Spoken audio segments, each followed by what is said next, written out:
Hey guys, thanks for tuning in for another episode and appreciate you, joining me. So this episode I want to talk about World Cup. Uh, I know it's been a couple of days now, but if you didn't know, the US was knocked out of the World Cup in the knockout round of 16 by the Netherlands.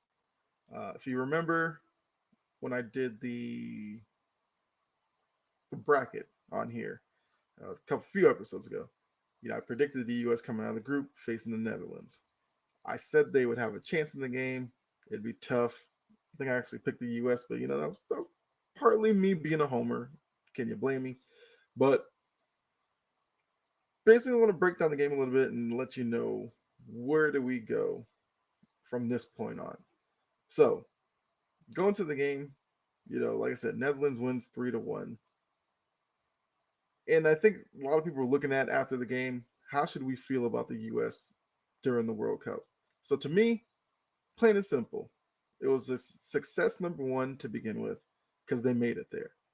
They missed it in 2018. We know the loss, Trinidad and Tobago, didn't qualify. And I think U.S. soccer program at that point was at a real low. Then Beerhalter went in, had a lot of work to do to get the team for definitely had to qualify for this World Cup because he had missed back to back. Then there could have been probably serious ramifications, maybe, but he ends up getting that done. So now we found out the group that we're in, and I think the growing sentiment was that U.S. might finish third in the group, maybe second if they're lucky, and they make it out. Okay, Wales, they drew, played well for their first game on the world stage like that. Okay, then the England game, they draw against England. Big surprise, England, top five team in the world. U.S. hung with them, you know, went punch for punch with them. Ultimately, they couldn't score, so they didn't win the game, but they didn't give up any goals. So draw there, fine with that result. Third game against Iran, you know, had the whole backstage dealings with Iran trying to get U.S. removed because of the image and all that. Whatever. On the field,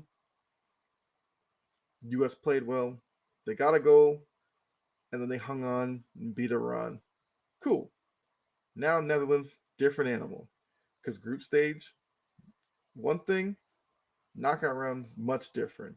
Yeah, I mean, if you want to compare to, I guess, traditional American sports, uh, football, group stage is your regular season, basically. Maybe like the end of the regular season. Knockout round, now you're talking playoff intensity. So that gives you an idea of how different the feeling is. So when they played against the Netherlands, what did we see? We saw a U.S. team that came with the same energy, same attacking nature, all things I wanted to see, just that they couldn't finish the opportunities that they had early on the first half. We remember the turnover by the Netherlands in their defensive half that led to Pulisic being open, had an open shot at goal, and the Netherlands keeper got like his shin on it, sent it wide. That's one Pulisic would love to have back and bury it. But, that's a great save. Then,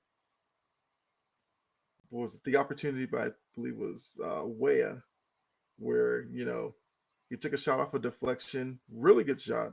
Once again, keeper made the save.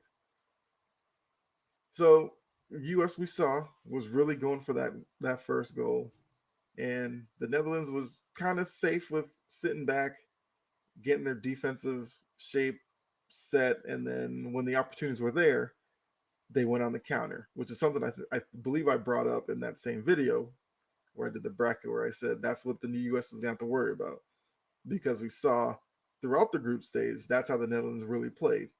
If you look at their games that they played in the group stage, they didn't have a lot of shots on goal. They didn't even have a lot of shots. But when they had opportunities to put shots on frame, they went in. So with that kind of efficiency, when the Netherlands gets into the counterattack, the U.S. has to make sure that they are communicating in the back line. The midfielders are running back and getting into defensive position to cut off passing angles, and all that kind of stuff. First goal for the Netherlands on the counter down the right side. He sent a through ball into the box with a trail runner, which I believe was Dupay. And when they showed the like sky cam, Tyler Adams was in pursuit, but he kind of was straggling behind and let Dupay get in front of him. That led to the first goal. So those are the opportunities. Like I said, the Netherlands so far in this tournament hasn't been wasting opportunities like that. So they get their goal, and now you see in the U.S. continuing to go forward to try to get that goal. I think once again it was another counterattack, and I believe this one the Netherlands took it. I think they might have taken it down the right side again, and they sent in. I believe it was another cross that found. I have to pull this up. I want to make sure I'm giving the right goalkeepers here. I'm the goal scorers here because I know Depay had one. I know I said to watch out for Gakpo, but I don't think he actually got a goal. Blind, yes, Blind was the one who had that one. And that one was a backbreaker because it was in extra time in the first half. So the U.S. at that point was hoping to get out of the first half being down 1-0, come out in the second half, regroup, make a couple of substitutions if you had to, and then try to get the equalizer. But going into nil down was tough. So the U.S. once again give them credit. They kept pushing. They had a couple more opportunities. I think they had one with Zimmerman in front of the net, in front of the goal, where he didn't get all of the shot, but he got a deflection on it. It got past the keeper, but Netherlands had a guy on the line who cleared it off the line. So that was another opportunity that they missed. And then they finally get one to go in. It was probably the most random goal that you'll ever see because I think it was another turnover. They get to Pulisic, who's on the right side. He sends it across to Haji Wright, with Haji Wright running towards the near post. Somehow the ball like goes off the top of his boot, goes up in the air, backspin, finds its way into the far post corner. I can honestly tell you, I've never seen a goal scored like that, but it happened. So, that's what the 76th minute. So you're looking at like 15 minutes plus whatever in the extra time. Still a chance. It's now 2-1, and the U.S. is feeling like, okay, fluke goal, but maybe momentum's starting to come back our way. They keep pushing for the equalizer. Then, literally 5 minutes later, Dumfries gets the third goal. So now it's 3-1. It's 81st minute. And that one, really took whatever little wind was in the sails for the U.S., completely took it out of them. And they ultimately fall 3-1. So even with that game, it's still a successful trip to Qatar for the U.S. But now, looking at that being eliminated, questions are, where do we go from here? So what do we do? Now, the midfield, fine. Musa, Adams, and McKinney, great. You're good there. Keep it as is. Um, the back line, obviously, the Netherlands game was their worst because, you know, all three goals were breakdowns in communication between the back line or, the midfielders tracking back. That's something that, you can fix with time together and all that. Maturity, that gets fixed with that. Ream is like 34, so you have to get somebody new there. I assume they'll be looking at Aaron Long. Maybe Cameron Carter Vickers becomes the guy who steps into that because we saw him in, I believe, the England game, but we didn't see him against Netherlands, which wouldn't have made sense because they were down, so you wouldn't bring in a defender. but I'm assuming he probably takes over for Reem. You have Zimmerman back there. Okay. Dest, kind of up and down. Dest, who's the left back, um, he he does well offensively. Defensively, he can have some breakdowns. But once again, that could come with maturity. And then the right back played right back. I'm thinking of Yedlin, but Yedlin came off the bench. Robinson, Anthony Robinson, great. Have no problems with Anthony Robinson. He seemed to make the right decisions in terms of going up into the attack. Um, he played some good passes. People, he was solid defensively, good there. So the back line, I think with maturity, continuity, and all that, they should be good to go in 4 years. The front, your strikers, the forwards. Um, Beerhalter's got to figure out between Ferreira, Wright, Sargent, Jordan Morris. I don't know how much he'll factor 4 years from now, coming off, especially with the two ACL injuries and all that. But Pepe will probably be in the equation there. They got to figure out between one of those guys who's going to be the number 9, your middle striker, and develop that person into being a lethal scorer. If it's not one of them, then they're gonna have to find somebody.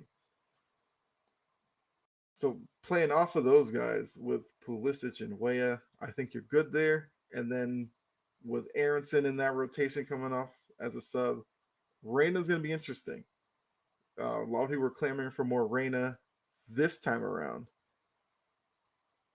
I mean, I was kind of indifferent in terms of whether he started or subbed. Because like I said, it wasn't a lot of expectations for the U.S. in this World Cup. Yeah, I mean, for Reyna's development, I would have loved to see him more, sure. But I think with the next World Cup cycle for 4 years, where it's going to be, joint World Cup between the U.S., Canada, and Mexico, I think you're going to have to get Reyna definitely more involved. Where do you put him? I don't know. Can he play in the middle? Do you try him there? Do you? I don't know. Would you maybe try a different formation to get Reyna out there at the expense of somebody? I don't know. That's gonna be interesting. Maybe you start Reyna on the right, try Way in the middle. I wouldn't be against that, and then go with the front line of Pulisic to the left, Reyna on the right, Way in the middle. That could be Beerhalter's plan. I don't know. We'll have to see.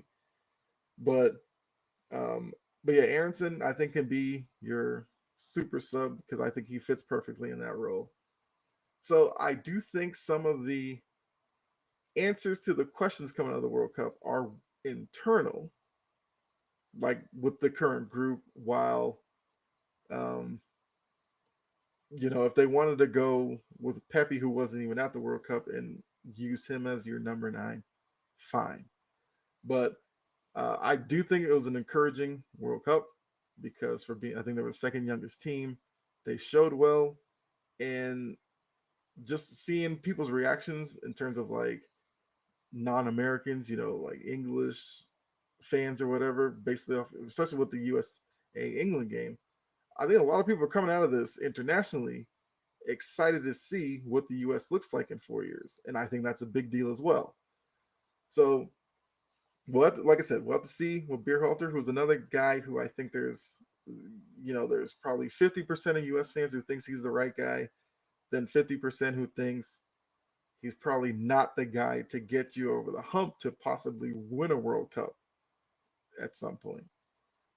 And with managers like this, we don't know how long they really stick to this job because going through a World Cup cycle, it's a lot of work.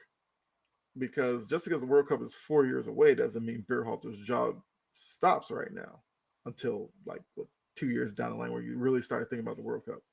No, there's a lot of work that's got to go into it now, which is seeing how these guys go when they go back to the clubs, whether it's the MLS or England or wherever they play around the world. Checking up on them, see how their form's going and all that kind of stuff. So he's still going to be very much involved. And I don't know how many managers want to do that. 2, 3, 4 World Cups. So maybe we'll see what Beerhalter's intentions are. But I like the direction the U.S. is going in. They play a fun. Well, I guess I won't say fun. Pleasing to watch style of pressing and getting into the attack, using their midfielders to make runs. It's just that they have to find a guy who can capitalize on that midfield play and be a threat to put the ball in the back of the net. So that's probably the most pressing need that Beerhalter has to figure out. But like I said, yes, they're eliminated, stinks, but all in all, great showing, optimistic. A lot of people talk about the FIFA World Rankings and how corrupt or whatever they are because sometimes it doesn't make sense. But I wonder when the next rankings come out, which I believe would probably be maybe January or February, once the dust from the World Cup settles, where would they put the U.S.? They came into this tournament number 16, I think. I don't think anything that we've seen warrants them bumping down. But where do they go? Maybe they go 15, 14, who knows? But yeah, so that was just my quick thoughts, I guess. Um, Let me know what you think down in the comment section. Are you optimistic about this U.S. team going forward? What do you think about Greg Berhalter as the coach? You like him? Want to replace him? And if you want to replace him, let me know who you would replace him with. So let me know down there. We can have a conversation in the comment section. But I appreciate you guys tuning in. As always, if you hit the like button, subscribe, hit the notification bell, definitely share it out. Would really appreciate that.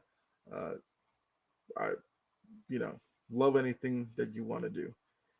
Leave a review as well for those of you listening. On whatever platform you're checking this out on. Leave a comment as well. Like I said, we can talk down in the comment section. We'd really appreciate that. It would help me out a lot. I'm starting to see a little bit of growth in the channel, so I really appreciate you guys with that. And let's keep the momentum going. But thanks for tuning in. Like I said, hopefully you enjoyed this episode. If you did, cool. If not, that's cool too. Let me know what you'd like me to change. But as I always say, God bless. Be safe out there, and catch you next episode. All right. I'll see you later. Have a great day.